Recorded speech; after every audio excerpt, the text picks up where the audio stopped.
You're watching Satluj TV News, I'm Angus Scott in London. A row has erupted after a prominent Sikh campaigner was arrested in the Punjab over a recent protest. Punjabi activist Lakha Sidhana was arrested earlier this month in a disproportionately heavy police operation after campaigning outside a school in the town of Horshiarpur, around 60 kilometres east of Amritsar.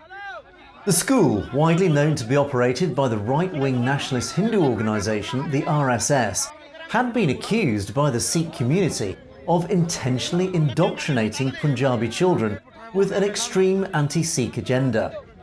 This included forcing Sikh pupils to remove their Dastaars, that's their turbans, and karars, both deeply symbolic of their Sikh faith, as well as imposing an educational syllabus deliberately designed to weaken the children's Sikh faith and absorb them into Hinduism.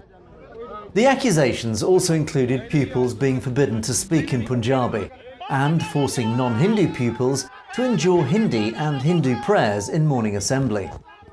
Lakha Sidhana, who rose to prominence with his support of farmers during their recent anti-government protests, was also a close associate of Deep Sidhu, the actor and Sikh activist, who died in suspicious circumstances earlier last year. He was arrested at the time of this protest outside the school, but then released shortly after.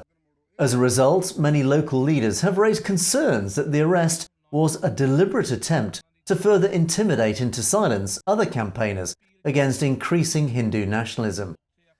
The incident also adds to growing unease in the region of a multilateral strategy by the Hindu-majority Indian government to marginalise religious minorities and impose Hinduism through both stealth and brute force where appropriate.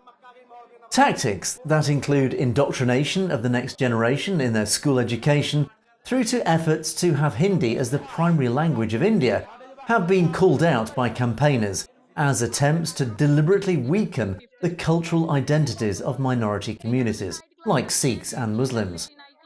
Not being affected directly by it, many Hindu Indians are not aware of the cultural destruction unfolding across their nation, and a deeply partisan media has ensured this ignorance continues. Meanwhile, campaigners continue to fight to raise awareness of this alarming trend, damaging India's deep and historic cultural heritage. You've been watching Satluj TV News. Don't forget to click on that subscribe button to make sure you get to see stories as they're broadcast. And of course, if you have any comments or opinions on any of our news stories, you can comment below, or indeed drop us a direct message at message@satlujtv.com. I would love to hear from you. In the meantime, thanks for watching for Satluj TV News. I'm Angus Scott in London.